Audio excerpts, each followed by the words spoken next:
Got sound on now. All right. Well, okay, everybody, welcome to week 3. We are halfway done. If you are missing assignments, now is the time to get everything in. Any notes I made on your assignment in week 2? Overall, everybody's beautiful. Butterfly was beautiful. Everybody got some good practice in with their pencils and their pen tools. It is challenging. And I heard a lot of things in the discussion board about workspaces that, oh, I'm new to Illustrator. We're all new to Illustrator. Those aren't excuses. And it shouldn't stop you. Just because you're new at something doesn't mean that you can't figure it out. I want you all to be brave and attempt everything that's thrown at you. You might not get it right, and that's fine. You're in school to learn. You make more progress out of the mistakes that you make than if everything is just perfect. You're not learning then. So I want to make sure that you all are brave and you attempt everything. I am a grader that lets you resubmit it. I want you to go in and fix it, because you know what? If you have to go fix something in Illustrator, you know how to do it then. You've done it wrong, and then you figured out how to do it right. So it is time to be brave. Every time you try an assignment, a discussion board, it's okay to be wrong. We are not a world where it's unforgivable to have somebody tell you, no, that's not right, but try this. Because then you learn how to critically think. Like, okay, if this isn't working, what am I going to try next? Okay, that didn't work. Maybe part of that worked and part of the next attempt worked, and then you figured it out. So I want to make sure you all are brave. That is my theme for today, is being brave. So discussion post, and we're going to just run through this really quick, and then we'll get into the meat of our discussion.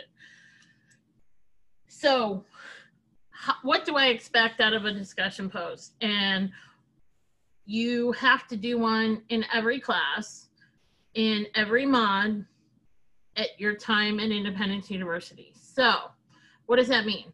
It means it's 60 points a week. It's basically your participation in class, and you're not getting away from it. So figure out a process so that you can get it done quickly. And that's what I'm here for. What do we say? My trial and error is the story of my life with graphic programs. Oh my goodness, yes. Even with design, right? I mean, if you have 3 elements and you just put them on a page and you're like, oh, that works, that's a miracle. Otherwise, you're going to have to try it in like 500 different ways till it's appealing, right? Putting those 3 things together. So we're all about trial and error. That's what we do. It's like, how can we visually solve this problem? And we've got to figure it out. And you're not going to know the answer. It's going to, all of a sudden, there's a magic thing that happens in graphic design. And this is why I love being a designer, is you can, it's like a puzzle. It's like you're playing with these pieces and they're not working and they're not working. You keep moving them around this box on your computer, you know, this picture, this text, and this logo. You just keep moving them around. You keep moving them around. And all of a sudden you're like, that's a good design. And you have no idea how you even got there, because you've played with those. And that's what we do. We play with elements to solve design problems. Write that down. You play with elements to solve visual problems. That is what we do as designers. That's what you're doing in this class. You're figuring out how to solve problems that you come up with in these programs.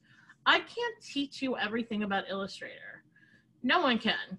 I promise you, no one can. It's a huge program.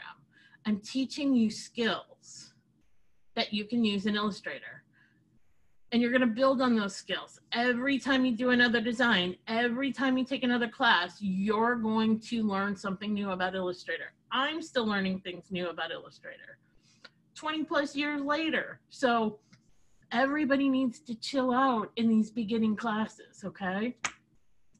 So making the most of a discussion post. You need to have thoughtful replies, not just, oh, I agree with you. That's cheerleading. That doesn't get you points. Grammar and spelling, I am very lenient on that because I type fast. My brain works faster than I can type. And you guys have probably noticed that I have spelling errors too. So I am not overly critical on that. But some instructors may, so keep an eye out for that. Citations. So the citations. Let's go to the next slide. Okay, grammar. Just really, put Grammasi. I have Grammasi in my browser and it fixes your mistakes, okay? So do something like that corrects your spelling and your grammar and actually use it. That's all. And really that's gonna catch the most of it. Use capitals when you start a sentence, write a proper paragraph. We're in college, okay? Read your discussion post backwards, one word at a time. Some instructors may need you to do that. So I'm giving you that information.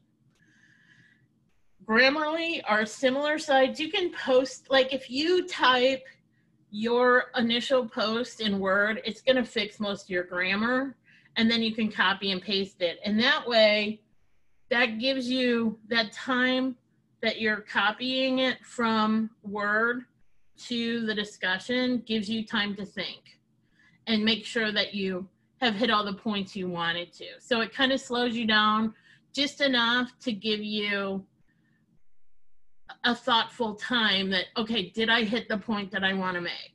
Okay, and you can do the same when you're responding, because when you're responding to other students, it's kind of, you want to get that over with, I know, and you just do it really quick because you want to finish that because you'd rather get on to the design problem. I get that. But what this does for you and what it's going to do for you in the long run is it teaches you how to speak to your peers when you're in the workplace. It teaches you the talk of design. It teaches you the lingo, the language. And you can be confident in what you're saying. So when you gain these concepts that are in all the discussion boards throughout your whole time here, you can't get away from it, okay? It teaches you how to be a professional in the world of design. And even if you don't go be a designer, it teaches you how to speak to other peers about an issue. So just saying, oh, I agree with you. Picture yourself in a conference room or a classroom and you're raising your hand. Are you just going to raise your hand to say I agree with you? Are you going to contribute to the conversation? That's what's important. You want to contribute to the conversation. Okay. And I'm sorry, I'm going to go through these pretty quick. Okay, so professional communication, we talked a lot about this.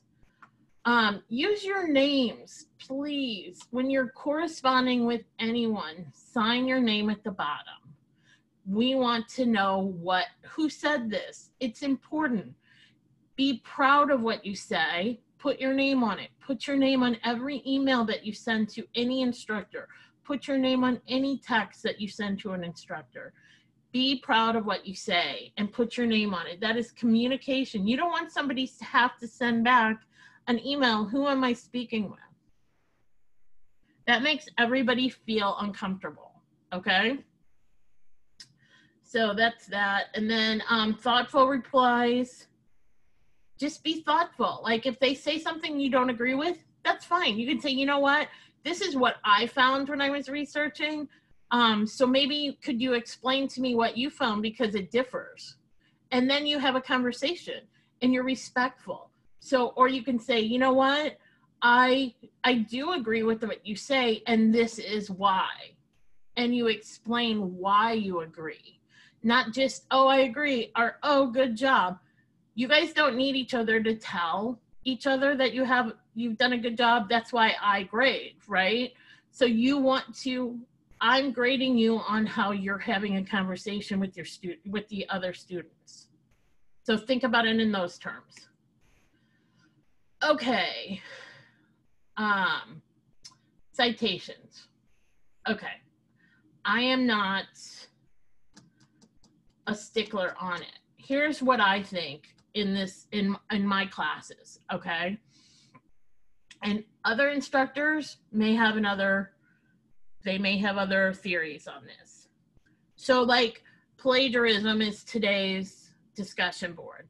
So we're going to talk a little bit about that.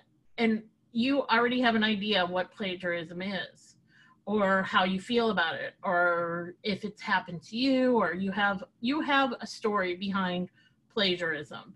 Everyone does. Everybody has thoughts and feelings on it.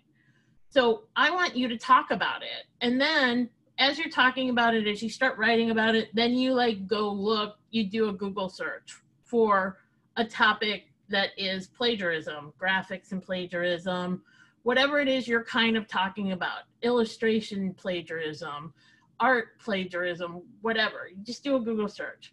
And then you're going to get a whole bunch of articles, and you're just going to skim through those to find something that's backing up what you're thinking. And then grab a quote out of it. That's all. I do not want, and there was a few people that copied like a whole article. I don't want that.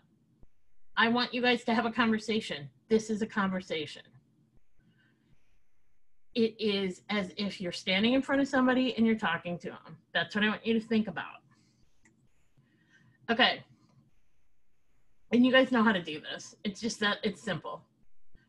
Read go to the Writing Center if you're having trouble with citations.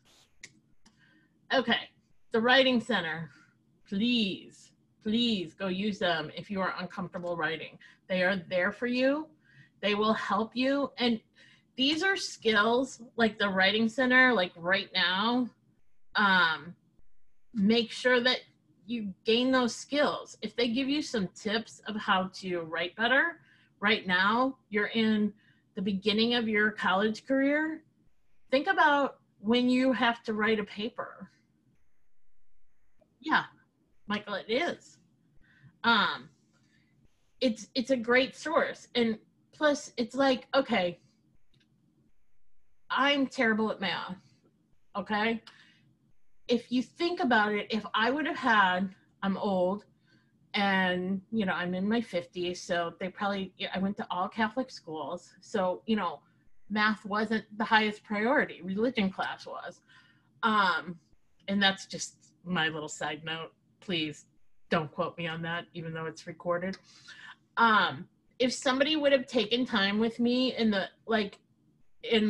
my younger years to teach me math, and like really build that foundation, I mean, going to college would have been a lot easier. I cried my way through math. I finally graduated, and that was the one thing that was holding me back. If writing is your thing, go sit in the Writing Center and they will help you. You will gain those skills, okay? So I think that's it. So, and this slide was from the Writing Center. They did this for me, which was really great. And they're more than happy. They're waiting to help. Yeah, I hate math too. It's painful. I get really teased if I get the tip right at a restaurant, but I've got the formula for that. So here's my tip. Move the decimal point over to the left 1 and then double it. And there's your 20%. See, and I look brilliant. Like I know math. Somebody taught me that. See, if somebody would teach you those little tricks, see, I don't even need to get my phone out, Mike. I can just do it in my head. It's a miracle. So here's the thing, is like if you learn tricks like that when you're doing your discussion board, it's going to go faster. That's why I've told you week 1, do your discussion board on Monday. Get it over with. If everybody does that, then you have 2 people to respond to and you don't have to go back to it. So be kind to your other classmates. Okay. So, let me turn this off. Quit. I got All kinds of instant messages coming in, and I don't like that when I'm talking. Okay, perfect. Anybody have any questions? Any questions? Jessica, Michael, no questions? Okay. So this week is on read the background about plagiarism. And yeah, like plagiarism can be unintentional. It talks about how we've been using templates and whether or not you think that's plagiarism. You know, I have like read my post. I think as designers we steal. Because we're not reinventing the circle. Whoever invented the circle, let's say in drawing, we've all stolen from them because we use circles. It's in nature. So nobody can claim that. But like, let me get a design up. I have some, that's not what I want to do. Let me get my PowerPoint up. Hang with me for 1 second. I'm sorry, I'm disorganized today. I don't know what's wrong with me. Oh, it's a little breather in my talking. You guys can tell me if you have anything interesting to say while I'm looking for our presentation. Let's see. No questions. Anybody have anything interesting? Besides snow? Cold? Sorry, I had to quit PowerPoint and restart it. I should pause this. Let me pause us. Zoom. Okay, here is our PowerPoint. Pencil tool.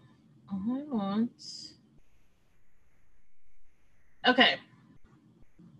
Designer A was inspired by a photo of flowers that he saw in a magazine and created a sketch based on one of the flowers in the photo.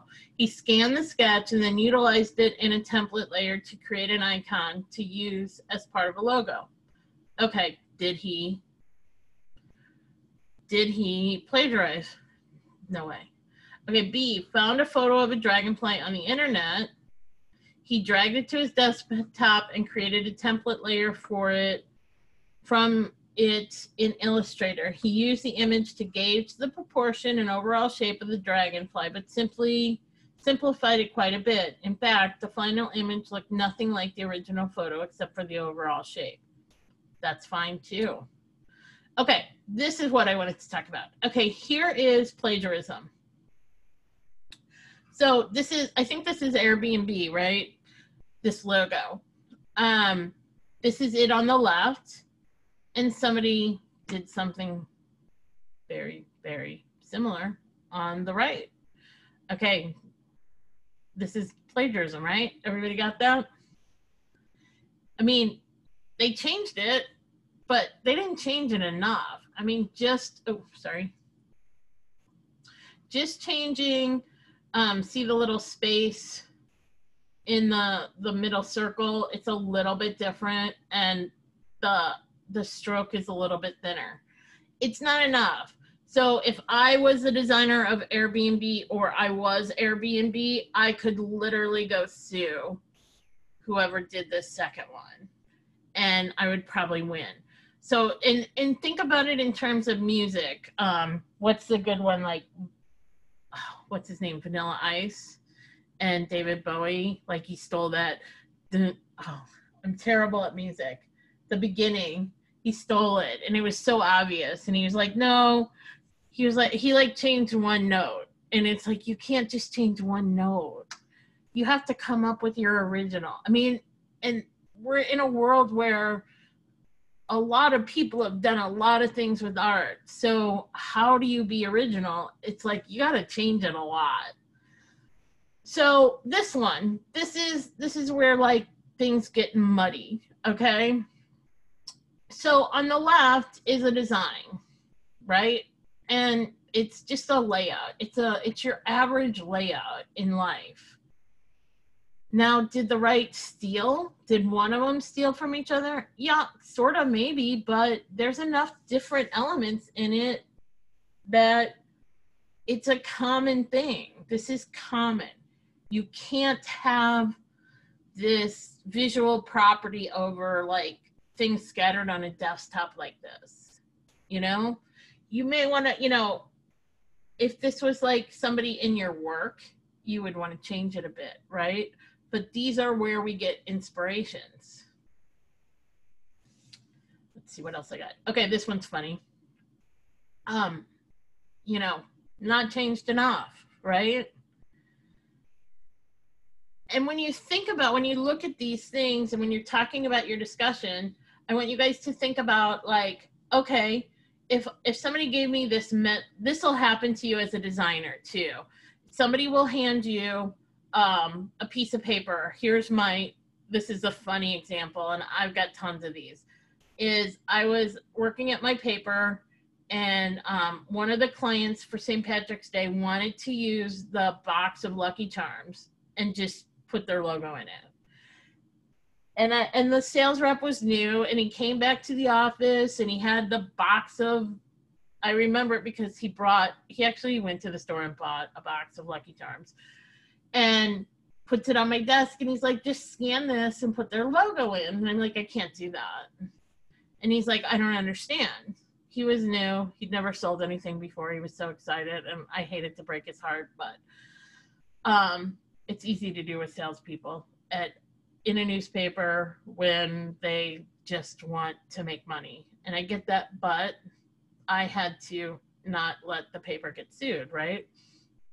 So I'm like, you can't do that. You know, Lucky Charms kind of owns that box in General Mills or whoever, and I can't steal it. And they're like, oh, they'll never know.